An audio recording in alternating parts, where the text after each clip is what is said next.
Hello guys, for today's video magluluto po tayo ng pork guisantes. Yan. Kung sawa na kayo sa adobo, ganito naman ang gawin yung luto ha. Para sa mga kiddos nyo, tiyak na magugustuhan nila. So ito pong ating mga ingredients. Ito ay cooked green peas, meron tayong oyster sauce, mamasita, and then seasoning, sibuyas, bawang, and pork cubes, and then bell pepper and pork.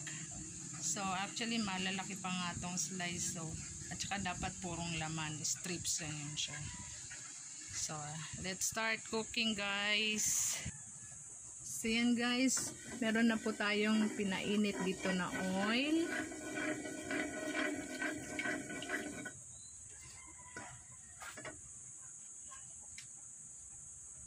Then gigisa po natin ang wait, bago pala natin igisa ang bawang sibuyas, so i-golden brown muna natin itong ating pork. Mas masarap kasi siya eh.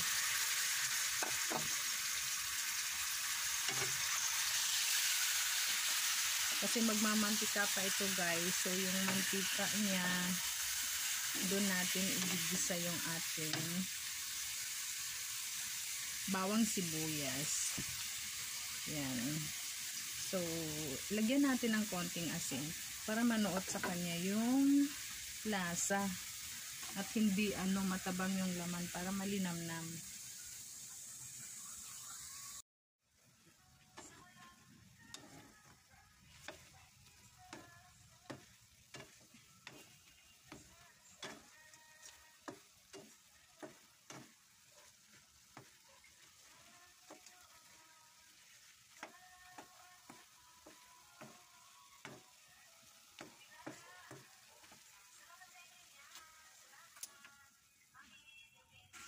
Let's check.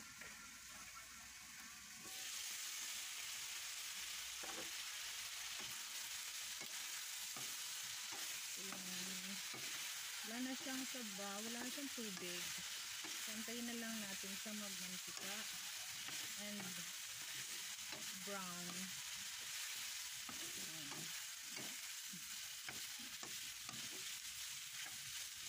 Saka po natin titimplahan.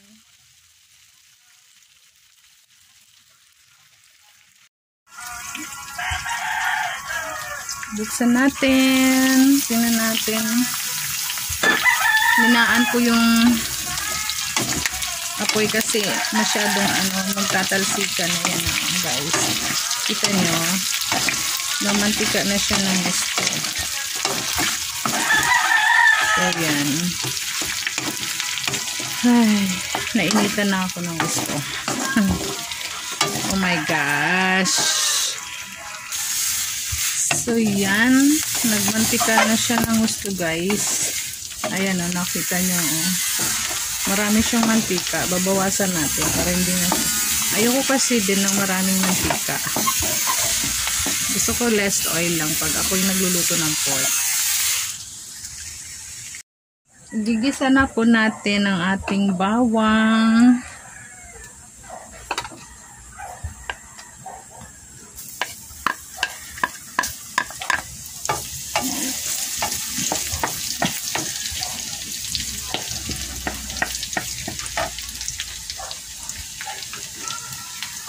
Then, ako guys, pag ako'y nagigisa ng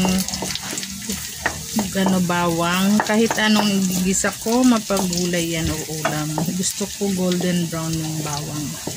And, may amoy talaga siya, mabango. Nangangapit bahay ang bango niya. Yan. Ayoko kasi yung pagkalagay lang, hilaw ang bawang. Yan. Parang hilaw lang, hindi mo siya ginisa. Since golden brown na siya, nilagay ko na yung sibuyas. So, kanya-kanyang style lang po sa pagluluto.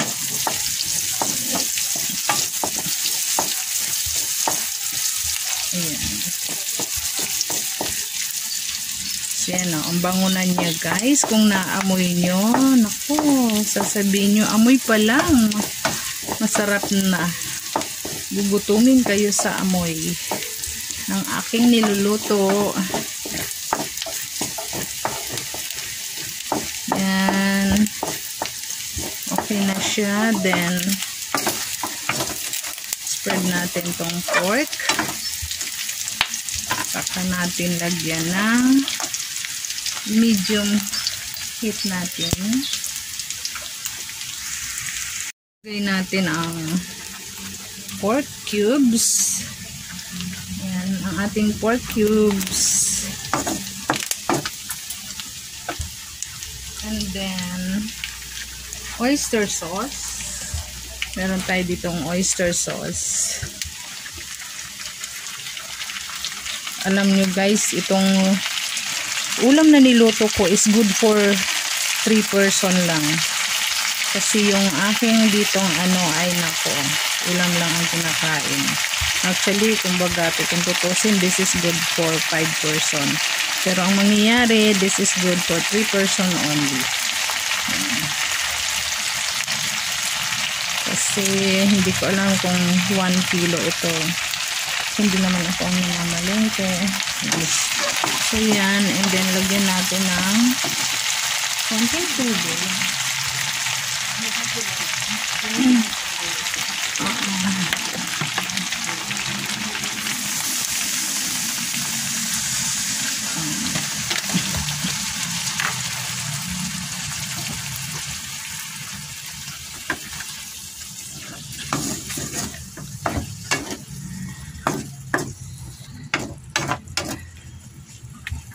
Hayaan po natin yan, yung sauce niya ay manuots sa ating karne, and then saka po natin ilalagay yung ating bell pepper, tapos panghuli na po yung green peas. So yan, tingnan natin, mukhang natutuyuan na yata. Naku, natutuyuan na nga guys. Ayan, natutuyuan na siya.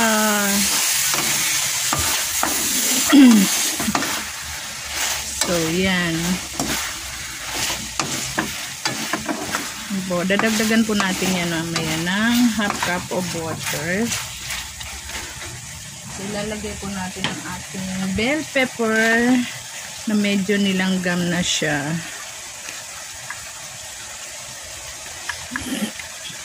Hindi natin siya pwedeng igisa kasi ma-overcook, nawawala yung amoy,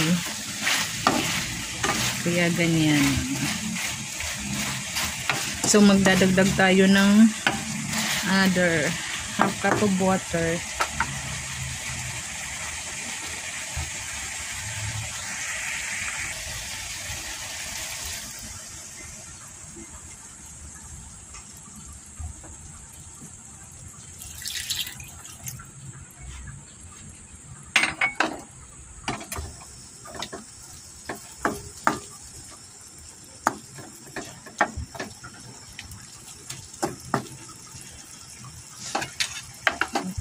Para medyo may sabaw-sabaw. Tikman natin.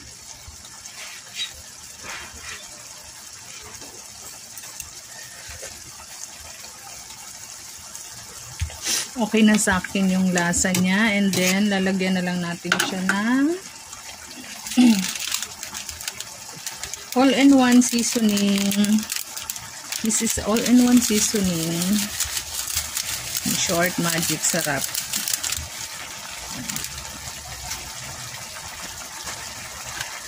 No need to put asin na guys or salt dahil sa pork cubes and oyster sauce. Ayan. So palaputin lang natin yung ating sabaw or sauce. When the sauce is sticky,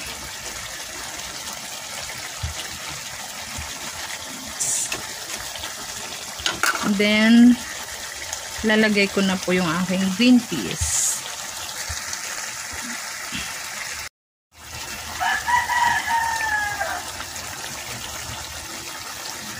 So, yan na guys. Maluluto na siya. I-add ko na po yung aking green peas. Yan.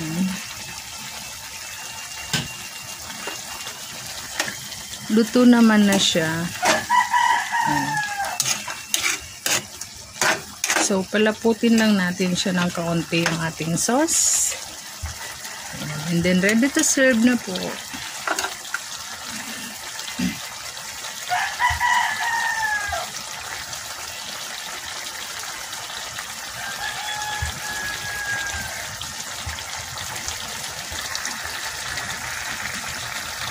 Ayan, luto na yung aking pork guisantes. This is my own menu, guys.